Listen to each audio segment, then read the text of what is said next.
तो दोस्तों एनटीपीसी ने अपने क्वार्टर वन के नंबर को डिस्क्लोज कर दिया है। तो चलिए देखते हैं क्या है क्वार्टर वन के नंबर्स के अंदर। डाटा बेसिकली यहाँ पे क्रॉस में दिया गया है। मैं बेसिकली आपको कंपनी के स्टैंडअलोन नंबर को बताता हूँ क्योंकि मार्केट की जो एक्सपेक्टेशन है कंपनी के स्टैंडअलोन नंबर के ऊपर ही है, तो यही देख लेते हैं। तो डाटा क्रॉस में है। तो देखिए पिछले क्वार्टर में कंपनी ने 43,903 करोड़ का रेवेन्यू जनरेट किया था ऑपरेशन को। तो पिछले साल 44,427 करोड़ के आसपास, जबकि अभी देखें तो गिर के 42,572 करोड़ आपको जाता हुआ देखने को मिला। तो साल दर साल देखें तो साल दर साल कंपनी के रेवेन्यू के अंदर गिरावट आपको देखने को मिल रही है।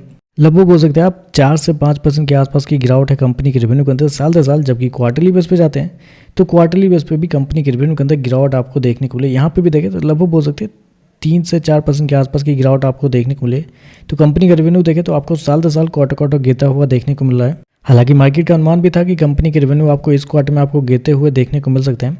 कंपनी शो किया 42,572 करोड़ का रेवेन्यू इस क्वार्टर में, जबकि मार्केट का अनुमान था लगभग 43,680 करोड़ के आसपास। तो यहाँ पे देखें तो जितना मार्केट का अनुमान था उससे कमजोर आपको देखने को मिला है।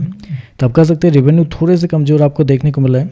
खर्चे की बात करते हैं तो देखिए पिछले क्वार्टर में कंपनी 39,778 करोड़ खर्च की थी, पिछले साल 38,276 करोड़, जबकि अभी देखें तो कंपनी खर्चे 38,996 करोड़ आपको जाता हुआ देखने को मिला। तो खर्चे देखें तो खर्चे आपको ज़्यादा देखने को मिल रहे हैं। मतलब रेवेन्यू आपका साल दर साल कम होता हुआ देखने को मिला, 4 से 5% कम है। और खर्चे देखते हैं तो साल दर साल आपको बढ़ते हुए देखने को 2% के आसपास की तेजी कंपनी के खर्चे के अंदर देखने को मिल रही। तो खर्चे आपको बहुत ही ज़्यादा इस क्वार्टर में देखने को मिल रहा है। चलिए कंपनी का प्रॉफिट क्या है वो देखते हैं। तो देखिए पिछले क्वार्टर में कंपनी 5,778 करोड़ के प्रॉफिट में थी, पिछले साल 4,510 करोड़, जबकि अभी देखें तो कंपनी का प्रॉफिट 4,774 करोड़ आपको जाता हुआ देखने को मिल रहा है। तो यहाँ पे आप देखेंगे तो कंपनी का प्रॉफिट आपको बढ़ते हुए देखने को मिला। आपका क्वेश्चन आएगा कैसे बढ़ सकता है जब रेवेन्यू कम हो रहा है, खर्चे ज़्यादा हो रहे हैं, तो प्रॉफिट कैसे बढ़ेगा? नहीं बढ़ना चाहिए था, बिल्कुल नहीं बढ़ना चाहिए। तो बढ़ा किस वजह से है? तो बढ़ा है कंपनी के कुछ रेगुलेटरी डेफरल अकाउंट जो कंपनी के है बैलेंस शीट के अंदर, उसके ऊपर कंपनी का प्रॉफिट आपको बढ़ते हुए देखने को मिला है। क्योंकि इस क्वार्टर में 1918 करोड़ का बेनिफिट हुआ है, यानी कि फ़ायदा हुआ है कंपनी को इस रेगुलेटरी डेफरल अकाउंट की वजह से, जबकि पिछले साल 603 करोड़ का नुकसान हुआ था। तो इसकी वजह से कंपनी का जो प्रॉफिट है वो आपको बढ़ता हुआ देखने को मिला है।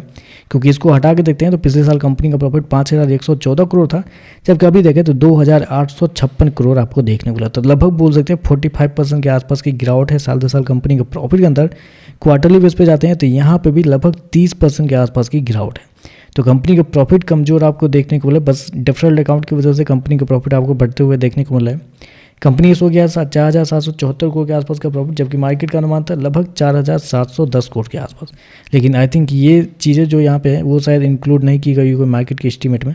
तो आप कह सकते हैं रेवेन्यू प्रॉफिट दोनों आपको कमजोर आपको देखने को मिला है। और मार्जिन की बात कर लेते हैं तो देखिए पिछले साल कंपनी का जो मार्जिन था वो था आपका 11.34%। पिछले क्वार्टर की बात करते हैं तो पिछले क्वार्टर में 13.16%, जबकि इस क्वार्टर में देखते हैं तो कंपनी का मार्जिन 11.21 आपको जाता हुआ देखने को मिला। तो कंपनी का मार्जिन मतलब रेगुलेटरी डेफरल अकाउंट में आने के बावजूद देखें तो कंपनी का मार्जिन आपको साल दर साल गिरते हुए देखने को मिला है, जबकि क्वार्टरली बेस पे तो गिर ही रहा है। तो ओवरऑल देखें तो नंबर तो कमजोरी आपको देखने को मिल रहा है। ईपीएस की बात करते हैं तो देखिए पिछले क्वार्टर में कंपनी का ईपीएस 5,96 रुपये, पिछले साल 4,65 रुपये, अभी देखें तो 4,92 आपको देखने को मिला। तो ओवरऑल देखा जाए तो नंबर थोड़े से कमजोर है, लेकिन बेसिकली एनटीपीसी जो है रिजल्ट की वजह से कभी भागता है नहीं गिरता है। तो ऐसे में देखना पड़ेगा कल क्या होता है, लेकिन नंबर थोड़े से कमजोर आपको देखने को मिला है। तो चलिए बस आज के लिए बस इतना है। वीडियो पसंद आए तो लाइक कीजिएगा, साथ में साथ चैनल को सब्सक्राइब जरूर कीजिएगा। धन्यवाद।